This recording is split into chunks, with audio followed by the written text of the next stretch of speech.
ஷியாம் அவர்கிட்ட வந்துடுறேன் சார். இன்னொரு முக்கியமான அம்சம் இருக்குது, இதில் நம்ம விரிவாகவே பேசலாம். அண்ணா, எம்ஜிஆர் இவங்க எங்களுடையவர்கள், அதை வந்து வேறு யாரும் பயன்படுத்திக்க முடியாது, எடுத்துக்க முடியாது அப்படின்லாம் யாரும் அழக்கூடாது அப்படிங்கிறாரு. என்ன சொல்ல வர்றாருன்னு நினைக்கிறீங்க? இல்லை, மறைந்த தலைவர்கள் அவர்கள் எல்லோருக்கும் பொதுவானவர்கள். அந்த விஜய் அவர்கள் கூறிய அந்த கருத்தில் எனக்கு உடன்பாடு தான். கலைஞரையும் சேர்த்துக்கணும் அவர். காரணம் என்னன்னா, எப்படி அண்ணா திமுக, எம்ஜிஆர் அண்ணா திமுக, ஜெயலலிதா அண்ணா திமுக, அண்ணா திமுக, இப்படி தானே காம்பினேஷன். அப்போ கலைஞருங்கிறவர் அதில் தவிர்க்க முடியாத சக்தி தான். அப்போ எம்ஜிஆரும் ஜெயலலிதாவும் அண்ணாவும் எங்களுக்கும் சொந்தம் தான் என்றால் அது சரிதான். ஆனால் கலைஞரும் அவருக்கு சொந்தங்கிறத அவர் சொல்லணும்.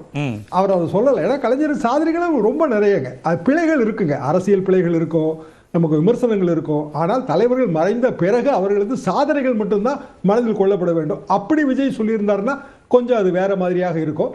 ஆனால் திமுக தான் எங்களுக்கு எதிரி, திமுக தீய சக்தி என்பதே வந்துங்க 1972 77 வரைக்கும் தான். 77 எம்ஜிஆர் அவர்கள் ஆட்சிக்கு வந்த பிறகு சட்டமன்ற கூட்டத்தொடர், முதல் கூட்டத்தொடரோட கடைசி நாள் ஜூன் 30 நினைக்கிறாங்க.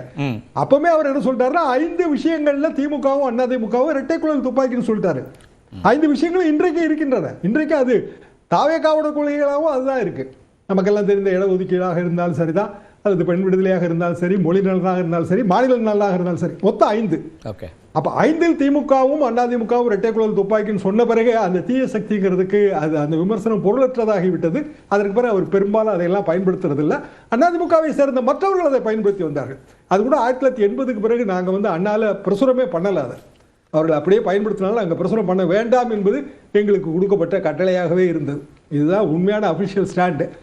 விஜயை பொறுத்த வரைக்கும் அவர் எதை மீன் பண்றாரு, இல்லை எதை வலியுறுத்த விரும்புகிறாருன்னா, திமுகவுக்கு எதிராக நீங்க ஓட்டு போட நினைக்கிறீங்களா, அதிமுகவுக்கு போடாதீங்க, அது வேஸ்ட், எனக்கு போடுங்க. இதுல கவலைப்பட வேண்டியது அதிமுக தான். காரணம் அவர்களோட 2 தலைவர்கள் இன்னும் ஒன்னே ஒண்ணுதான் மிச்சங்க. வெற்றியை நாளை சரித்திரம் சொல்லுங்கிற பாட்டு மட்டும்தான் மிச்சம். அந்த பாட்டை எடுத்துக்க வேண்டியதான். இப்ப தொடக்கத்துல அண்ணா அவர்களை குறிப்பிடல, அதுக்கு பிறகு அண்ணா குறிப்பிட்டாரு, அப்புறம் எம்ஜிஆர் அவர்களே குறிப்பிட்டார். ஜெயலலிதா அவர்களை குறிப்பிட்டதுல ஒரு தயக்கம் இருந்துச்சு. இப்ப செங்கோட்டையன் வந்த பிறகு ஜெயலலிதா அவர்களையும் எடுத்துக்கொண்டார். அப்படின்னா அதை படிப்படியாக அவர் வந்து அதிமுக தொண்டர்களை அல்லது திமுக எதிர்ப்பில் இருக்கக்கூடிய அத்தனை பேரையும் தன் பக்கம் இழுக்கிறதுக்கான ஒரு முயற்சி எடுக்கிறார் அப்படின்னு பார்க்கணுமா? அதை எப்படி பார்க்குறீங்க? ரொம்ப கரெக்டாக சொல்றீங்க பாஸ். இப்போ பாஸ்னா சொல்லணும், ப்ரோலேருந்து பாஸ் ஆயிட்டீங்களே. ஆமாம், அது பாஸ்ன்னு சொன்னாதான் நமக்கெல்லாம் மரியாதை. சரி, ரொம்ப கரெக்டாக சொல்றீங்க பாஸ். எதுக்குன்னா திமுக எதிர்ப்பு ரைட்டு. திமுக எதிர்ப்பு வாக்கு வங்கி பிளவுபடலைங்கிற அந்த அக்கறை வந்து விஜய் கிடையாது, இருக்க வேண்டிய அவசியமும் இல்லை. அவரை பொறுத்தவரையில் அவரது ஓட்டு வங்கியை வந்து அவர் ஸ்ட்ரென்தன் பண்றாரு. இந்த தேர்தலுக்கு பயன்படாட்டாலும் அடுத்த தேர்தலுக்கு அது நிச்சயமாக பயன்படும். இந்த கணக்கெல்லாம் இருக்கதான் செய்யும். முதல் தேர்தலிலேயே வெற்றி என்று சொன்னாலும் முதல் தேர்தலில் வெற்றி அடையாவிட்டால் என்ன, அதுக்கு பிறகு என்ன கட்சி இல்லாமலா போயிட போது? விஜய்க்கு இன்னும் எவ்வளோ வயசு இருக்கு, அந்த முயற்சி அவர் எடுக்கதான் செய்வார். அப்போ இப்போ இருந்தே அந்த களத்தை அவர் எப்படி தயார் பண்றாருன்னா, பிற கட்சிகள் எல்லாம் வந்து ஒரு பொருட்டே இல்லை, அவங்க தேவையில்லை. தமிழ்நாடு அரசியல் களத்துக்கு அவங்க தேவையில்லை. தமிழ்நாடு அரசியல் களத்தை பொறுத்தவரை திமுக அதிமுக இல்லை, திமுகவுக்கு மகிழ்ச்சி இருக்கும். வேணா பாருங்க, முதலமைச்சர் மு க ஸ்டாலின் இதுக்கு பதிலே சொல்ல மாட்டாரு. அவர் எடப்பாடிக்கு தான் தொடர்ந்து பதில் சொல்லிட்டே இருப்பார்.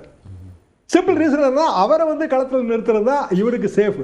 விஜய்க்கு பதில் சொல்ல வேண்டியதெல்லாம் 2ஆம் கட்ட தலைவர்களுக்கு போய் சேர்ந்துடும். உதயநிதி கூட திருவண்ணாமலை கூட்டத்தில் பட்டும் படாமலும் தொட்டும் தொடாமலும் தான் விஜய் மென்ஷன் பண்ணார். விஜய் பேரெல்லாம் அவர் சொல்லலை. ஏனென்றால் அதுதான் அவங்களோட சேஃப் பிளே, இதுதான் இவரோட சேஃப் பிளே. ஆனால் மக்கள் என்ன நினைக்கிறார்கள், இந்த கூட்டம் நல்லா ஆர்கனைஸ்டா இருந்ததுங்க, அதுல எல்லாம் எனக்கு மாற்று கருத்தே கிடையாது. ரொம்ப கூட்டம் நடத்துவதில் ரொம்ப டெவலப் ஆயிருக்காங்க. அது பழைய குறைபாடுகள்லாம் எதுவுமே இல்லை. விஜய் பேச்சில் ஒரு அரசியல் ஆக்ரோஷம் இருந்தது, அது கூட மக்களுக்கு பிடிக்குமாக இருக்கும். அவர் இன்னும் சொல்ல போனால் இது எல்லாமே பிளேயிங் டு த கேலரி தான். நம்ம ஆடியன்ஸுக்கு தானே சார் நம்ம பேசுறோம், நம்ம ஆடியன்ஸ் தானே பாஸ் நம்ம பேசுறோம். அப்ப ஆடியன்ஸுக்கு பேசும்போது விஜயும் அவங்க ஆடியன்ஸுக்கு பேசுறாரு, அவ்வளவுதான். பொதுப்படையான ஆடியன்ஸுக்கு பேசுறதுங்கிறது திமுகவும் அதிமுகவும் மட்டும்தான். ரைட். அதில் ஒரு கேள்வி இருக்கு சார். இப்போ நீங்க வந்து நான் உங்களை பாஸ்ன்னு சொல்லணுமா, ப்ரோவா சொல்லணுமா, சார்ன்னு சொல்லணுமான்னு கன்ஃபியூஷன். பரவாயில்ல. எனக்கு என்னன்னா, இப்போ ஜெயலலிதா அவர்களும் அரசியல் மேடைகளில் நிறைய விமர்சனங்கள் வச்சுருக்காங்க. அதே போல் எல்லா தலைவர்களுமே பேசுவாங்க, தங்களுடைய எதிரிகள் யாரும் இல்லை, இதெல்லாமே சொல்லக்கூடியது இருக்கும், சேலஞ்சஸ் இருக்கும், சவால் இருக்கும். ஆனால் ஜெயலலிதா அவர்கள் கூட கண்ணு கட்டிய தூரம் வரைக்கும் எதிரிகள் இல்லை அப்படின்னு தான் சொன்னாங்க. களத்திலே யாரும் இல்லைன்னு சொல்லலை. ஆனால் இவர் களத்திலே யாரும் இல்லைங்கிற இடத்துக்கு போகும்போது அப்ப மற்ற கட்சிகள் அதை கடந்து போவாங்களா? அது என்னவா எதிர்வினை ஆற்றுவாங்க? குறிப்பா அதிமுக பாஜக வந்து அப்படி சொல்லக்கூடியது அப்படி இக்னோர் பண்ணிட்டு போற அளவுக்கு அவங்க கடந்து போயிடுவாங்க. ஏன்னா இப்ப வரைக்கும் அவரை நேரடியாக எந்த விமர்சனமும் வைக்கல. பாரதிய ஜனதா விமர்சனத்தை ஏற்கனவே கொஞ்சம் கொஞ்சமா கூர்மைப்படுத்திட்டே வருது. இன்னமும் பெரிய அளவுக்கு கூர்மைப்படுத்தும் தான் நான் நினைக்கிறேன். விஜயோட பழைய விஷயங்கள்லாம் அவங்களால எடுத்து சொல்லவும் முடியும்.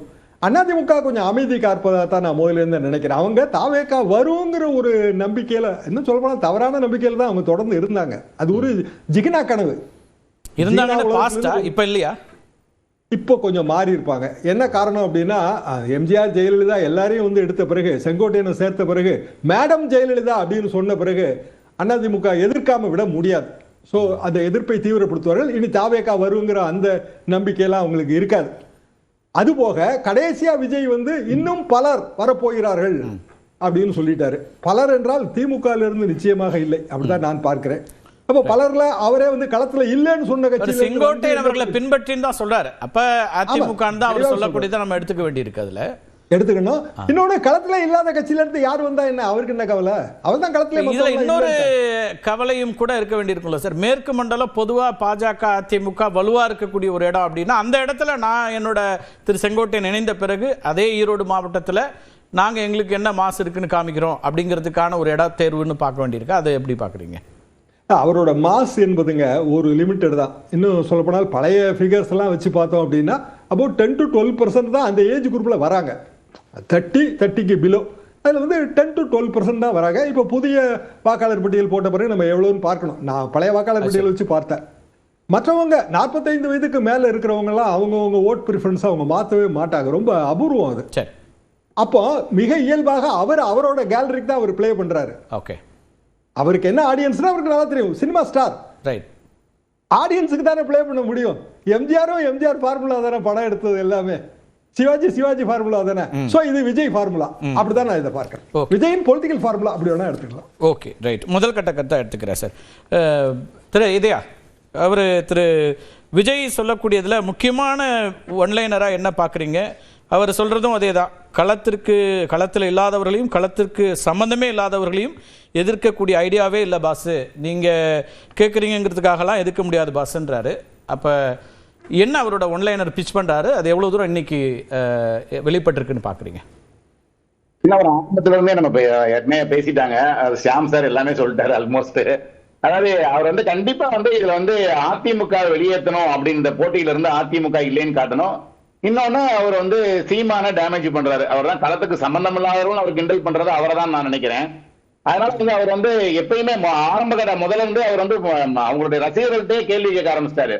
இன்னொன்னு அப்படின்ற மாதிரி கேட்டு அதை ரசிகர்களே சொல்ல வச்சு தாவேக்காவுக்கும் டிஎம்கேக்கும் தான் இது இந்த போட்டி, இந்த களமே அவங்க 2 பேருக்கு இடையில தான், மத்த யாருமே களத்திலே இல்ல, களத்துக்கு சம்பந்தமே இல்ல அப்படின்றத அவர் தொடர்ந்து பண்ணிட்டே இருக்காரு. இதன் மூலமா அதிமுகவை அந்த களத்துல இருந்து அப்புறப்படுத்துறதுக்கான முயற்சி.